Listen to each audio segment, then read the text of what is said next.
All right, folks, thanks again for joining in. We're here with another amazing conversation. And I have an amazing guest today. And so I'm excited about not only the topic, but her background and what she's going to share. In these soul sessions, we like to explore topics that are a little bit deeper. Even though it's a short time, we want to talk about things that are not necessarily common. And so usually these are conversations that needs to have that no one's having. And so I don't want to take up too much space. I want to turn it over to my guest today for her to introduce herself and share a little bit more about her background as we have her here today. Yeah. Well, hey, you guys. Very excited to be a part of Soul Sessions today.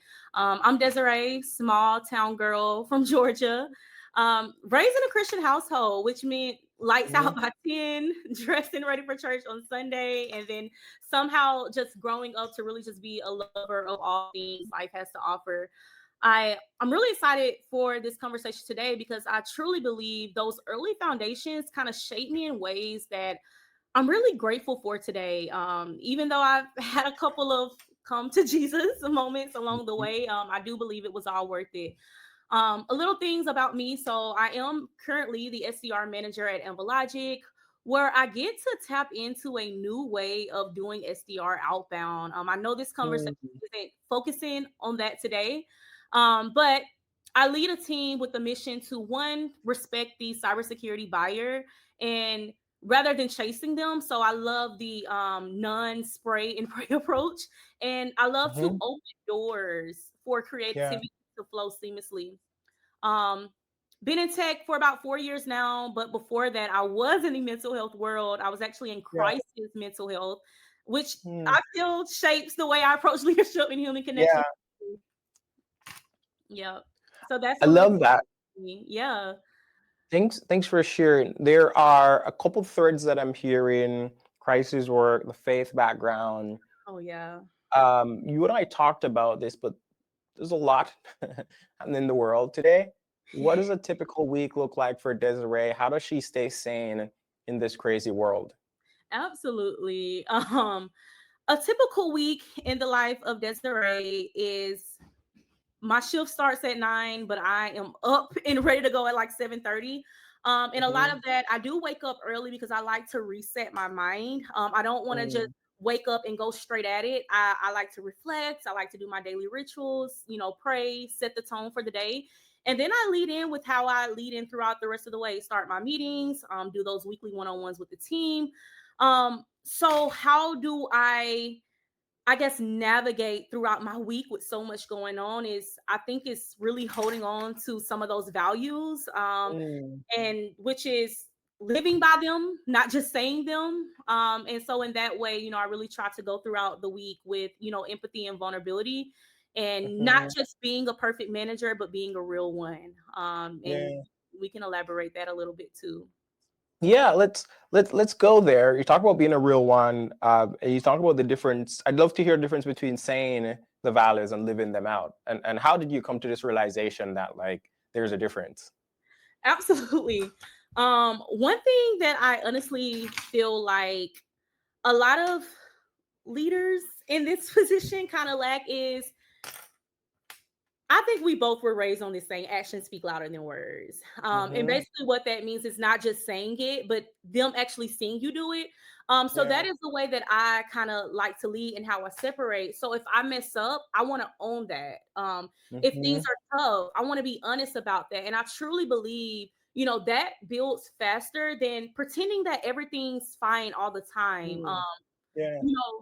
Really reconnecting to that bigger picture. I feel like with so much going on, it's easy to get lost in those daily tasks, your daily meetings. But I feel like when you can reconnect to the why behind what you're doing, I feel like it truly helps everybody stays aligned and work towards that same goal together.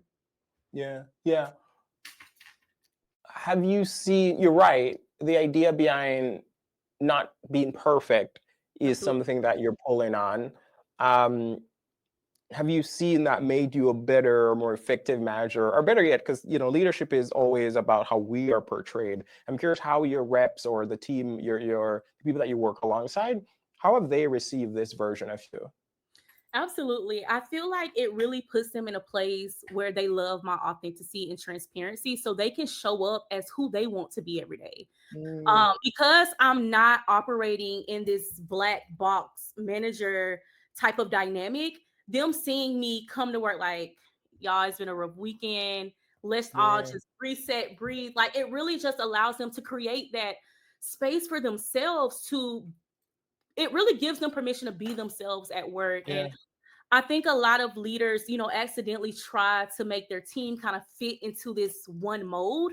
But I Mm, honestly feel like everybody has their own rhythm. And if my SDRs can see me showing up in a way that's authentic to me, I feel like it really gives them a safe space to experiment and, test what works for them as well. And I honestly believe that's where a lot of that real growth happens, yeah. because they can take ownership, get creative, and the whole energy of the team shifts when I lead as a authentic transparency in the front. Yeah, yeah. And oh, there's so much there. And walk me through. I'm sure there's some practices that you have, like a typical week or typical month. Number one, what does recovery and rest looks like for Desiree? You said, what does recovery? Recovery and rest. Oh, and recovery and rest. Yeah. Ah, whew. Damon, I am honestly trying to figure that out myself. But if I was to give an answer on what I'm really learning today is setting those boundaries. Mm, I am in a space where I'm learning to be separate work from what I need to be focusing on in real life. And what that looks like for me is logging off, taking mm, PTO. My company offers unlimited PTO. Being flexible to take my PTO, not just saying I'm going to take a half day, but then no, like yeah. really giving myself the optionality to breathe, Mm, and logging off. And when I log off, I'm completely logged off, not logging off, yeah. logging back in. But I think it's all in the boundaries when it comes Yeah. to rest and recovery. That is big. And I think it's a constant learning because boundary looks different for different people in Hmm. different times of their career, right? Like when you're younger and you probably don't have a lot of family commitment, you can do it all. Like as you get older, you have family, you have more responsibilities. It's like work isn't all that there is. And it's good because if I always think it bleeds into each other. Yeah, So the idea that like if things are good at home, it can bleed into work and vice versa. And so we want to make sure that like if one's bad, you can cut it off. Like you don't want to have bad work leading into your life because no one likes that stress. absolutely. No, not at all. Yeah. And then I'm sure but I am in the tech business. And Mhm, I mean, me and you both know like everything in tech moves so fast. And I love that you mhm, definitely touched on the boundaries on like how do I rest and recover. mhm. Because one thing that I feel like keeps me grounded with this ever revolving tech, because of course you want your team to be up to date with the latest new tools, the latest new frameworks. Yeah. But one thing that I'm also learning when it comes to that is, focusing on principles, not just tools. I'm Mm, really in a way where I'm learning to stop chase every shiny yeah. new thing that's out there. There's always going to be hype, but I want to pick things that Yeah. align with my goals and then take that and go deep. Um, Yeah. and and yeah, so Let me ask you about this because I struggled with that a lot. How yeah. did you learn that? That was like, there's no magic bullet. There's no magic tactics that are gonna book all the meetings for you. Like, and even if there was, by the time you learn it, 50 other people know it.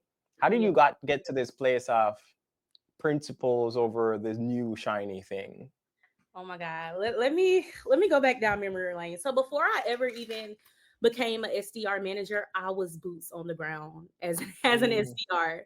And while being in that boots on the ground role, I was not at the table to make decisions when it came to tools. All I had to rely on are the principles and what I needed to succeed.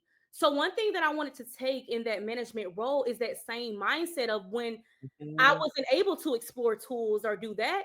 So one thing that I've learned to implement is one, everything works for something different is going to work for somebody different. And what I mean by that Yeah. is what works in a marketing industry is not going to work in a cybersecurity industry. Hmm. Frameworks that are in place in automotive are not the same frameworks that are going to be in place with this. So when I learned that, just because I see an SDR leader say that this works, if you apply this day by day and you work hard at this will work, okay, maybe for that particular industry, but with the cybersecurity industry, these security professionals are guarded. So I can't just look Hmm. at frameworks and tools as this one end all be all. I have to Yeah. really make sure I'm strategizing principles that really align with the bigger goal. Yeah. So yeah. I like that. And then this goes into our next topic because we Yeah. talked about areas of setting boundaries. We talked about how you stay grounded, and then we've talked about this kind of first principle. Yeah. How does that trickle down to your team in terms of making sure they're motivated, making sure that they're showing up at their best selves? I'd love to hear a little bit more about how you think about that and what Yeah. steps you're taking to ensure that they're, showing up as their best self every day. Yes. So one thing that I've learned is motivation is not a one size fits all. Mhm. And I think that's like my psychology background kicking in. Like everyone's wired differently. So with Yeah. motivation, you kind of got to think of it on a spectrum in a way. You got your Mhm. achievers. They love the challenge. They want the Yeah. big goal, the big commission at the end. Then you have people that may not thrive on that. They may thrive on really supporting their team members, like lighting Yeah. up, helping someone else win. So once I kind of figure out the who's, I lead and motivate in a way by person that actually clicks. So one, of course, communication, constantly connecting to the why. Before I Mm. even start a one-on-one, I'm always like mental health check-in. How are you? Like how Yeah. before we even talk about work, how are you mentally? I love to set the stage Mhm. like that. Because I honestly feel like when people one can show up who they are, understand that their work ties into a bigger picture beyond the organization, I honestly feel like it motivates them in a way to show up. Mm. On another subject, small wins matter. So it's not Yeah. motivation on a quota hitting component, but I love implementing micro milestones, celebrating the progress, Mhm. not the outcomes. And that really allows my team to show up every day motivated because of the way I'm making sure that I motivate them in a way that Yeah. encourages them to want to show up. Yeah. The question is coming for me, and that I've heard a lot of people think about, Hmm. can you want it more for them than they want it themselves? Yeah, that can And come up. and and then the idea is behind it is like, is there a world where no amount of motivation will get them there? Like, have you come across those scenarios where it's like nothing you've tried worked, or you couldn't tap into their motivation? Or maybe you're just so great at it and you're like, not really. I have not run across that yet, but that is a really, really good question. And if I was to run across that, I honestly would have to understand the why. Mhm. Is it sometimes it's not just because they don't know how to do the job. It may be something deeper. And sometimes I feel like a lot of managers can get lost into this performance role. You don't take a step back to really uncover, is it something deeply? Is it Yeah. me? Maybe I Mm. messed up in a way where my motivation didn't carry over to them, or maybe I skipped a part in onboarding where now their motivation is declining because they don't feel supported. So I think it's Yeah. not looking at it more so like the lack of motivation on their end, but it's one making sure that I understand, is it something going on personally that's kind of Mhm. trickling into their day-to-day, or is there something that I can put in place to make their motivation be more than what it is? And then once Yeah. I kind of uncover that part, then of course it kind of goes two ways. Like, is this company the right fit for you? Or is there just something that I need to dig in and tap to pull that Yeah. motivation out of you? Yeah. Yeah, Awesome. Well, this has been amazing. And one last question. Think absolutely. back 4 years ago when you just started. What is three pieces of advice you would have told yourself as you were getting into tech, and especially like wanting to be a manager or not? What's the top three things you would have told yourselves? Oh my God. One is don't get caught up in hustle culture. Hustle culture.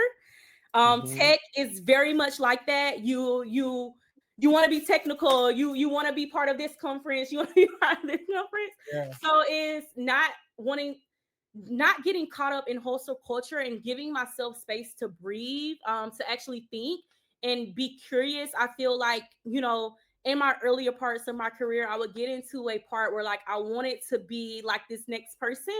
And Mm, even though I can always have my inspirations, I want to tap into who I really am, and that's giving my space to breathe. That's one. yeah.